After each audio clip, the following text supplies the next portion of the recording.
موجود ہوں گے۔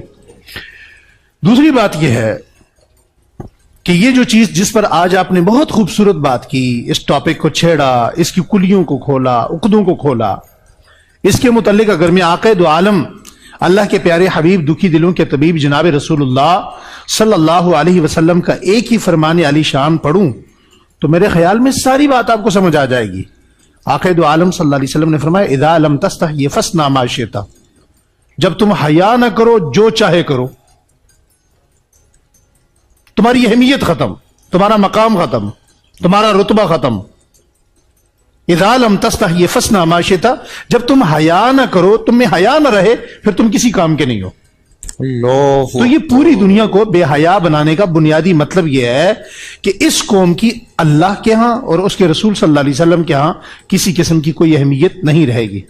اب آ جائیے دوسری طرف، ابو داؤد کی روایت ہے، اللہ کے نبی صلی اللہ علیہ وسلم سے سوال ہوا یا رسول اللہ جب بے حیائی آئے گی تو کیا ہوگا؟ فرمایا سب سے پہلے جو جذبہ نکلے گا، میں مفتی حنیف قریشی صاحب کی توجہ چاہوں گا،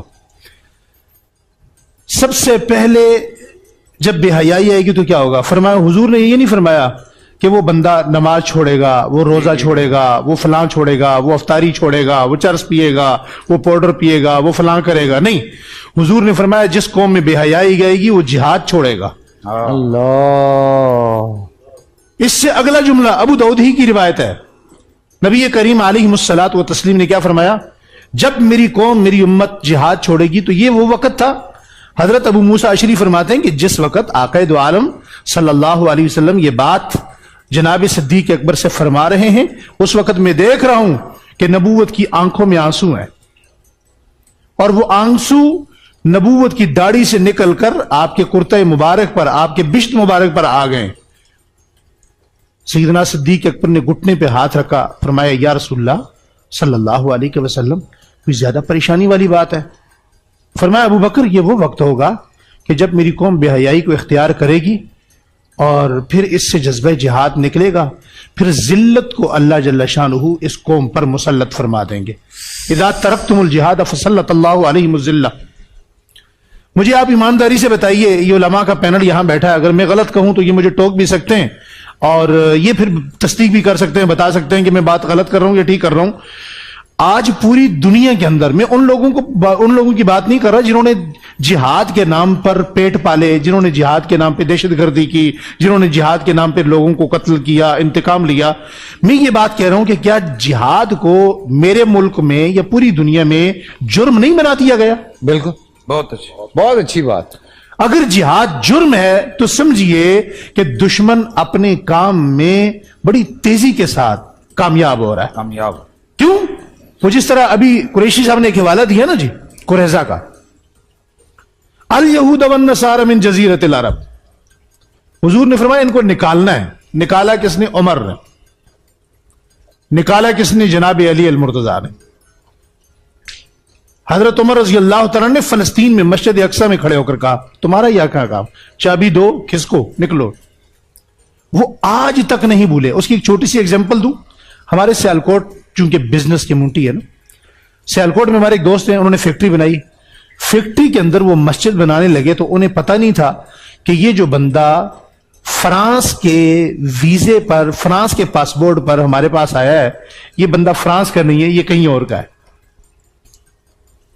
اب اس کے پاس جتنی بک اس نے منگوائیں یا اس کے پاس موجود پڑی ہوئی تھی، وہ دو شخصیات کا مطالعہ کرتا رہا، ایک حضرت عمر کا، ایک حضرت علی کا۔ مسلمان نہیں ہے، یہودی ہے، ٹھیک ہے۔ اب اس قوم کو صرف دو باتیں آپ اپنے پینل سے سمجھا دیں، بے حیائی چھوڑو گے جذبہ جہاد آئے گا، واہ واہ واہ، ورنہ یہ وہ قوم ہے کہ امام مہدی ابھی آ جائیں، اسی سیکنڈ، اسی رمضان میں آ جائیں، یہ قوم امام مہدی کا ساتھ نہیں دے گی، زبردست، یہ قوم کہیں اور کھڑی ہوگی۔ صحیح بات۔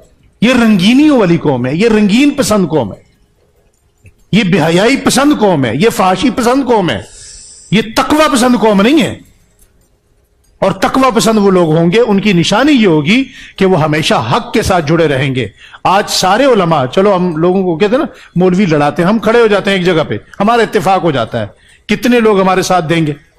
حق بات کہنے کے لیے کتنے لوگ آ جائیں گے. اس قوم کو صرف دو باتیں سمجھا دیں, سم اپ کرتے ہوئے دو باتیں سمجھا دیں اس قوم کو کہ بے حیا قوم کو اتفاق ہے جی بے حیا قوم کو اللہ تعالیٰ نے یہ فیصلہ کر لیا ہے, بے حیا قوم کو یا فرد کو اللہ اس دین کے لیے قبول نہیں فرمائے گے.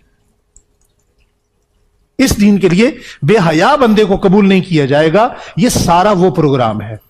اور جس قوم میں حیا ہوتی ہے اس میں جذبہ جہاد ہوتا ہے. واہ.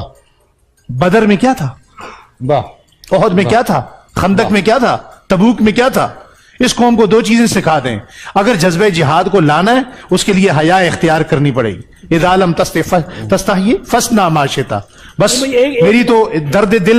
میرا درد دل تو صرف اتنا ہی ہے, یہ قوم پلٹ کے واپس محمد مصطفیٰ کے قدموں پہ آ جائے. حضرات خلفائے راشدین, صحابہ اکرام, اہل بیت اعظام, ابو بکر, عمر, عثمان, علی, حسن, حسین, عشرہ مبشرہ, بدری صحابہ, انصار صحابہ, مہاجرین صحابہ, حضور کی آل کے نقش قدم پر آ جائے. اس کے علاوہ اس قوم کے پاس بچنے کا کوئی راستہ بچا ہی نہیں. ایک مجھے شیخ صاحب کی بات کو اضافہ کرتے ہوئے کہوں گا, جب پیرس ہٹلر پیرس سلنڈر ہو گیا نا ہٹلر کے سامنے بغیر لڑائی کے, تو ڈیگال اس وقت پیرس چھوڑ کے الجزائر جا چکے تھے. وہاں اس نے حکومت قائم کی. اس سے پوچھا کیا ہوا, پیرس ایسے کیسے زیر ہو گیا, ہمیں بے حیائی نے مارا. پیرس ایسے سرنڈر ہو گیا, بالکل. کیوں سرنڈر ہو گیا؟ کہ بے حیائی کی وجہ سے. تو جو مولانا نے بات کہی بالکل صحیح ہے. ہاں نہیں یہ تو بالکل آپ دیکھیں نا, آج پورے ملک میں, آخری بات کر رہا ہوں, شاید میرا وقت نہیں ہے, معذرت کے ساتھ, چونکہ بریک لیتے ہیں ہمارے یہاں, بریک کی عادت ہو گئی ہے, اینڈ کرنا ہے جی شیخی صاحب کے ساتھ. جی تو ہمارے ہاں دیکھیں پوری دنیا کے اندر, مجھے بھی کئی ممالک میں جانے کا اتفاق ہوا, پوری دنیا میں سب سے سستا کال ریٹ پاکستان میں ہے. بھائی کیلے 600 روپے ہیں, موبائل پیکج جو ہے نا وہ 10 روپے میں. کیوں؟ اب رات کو کسی بوڑھے نے میسج تھوڑے کرنا ہے.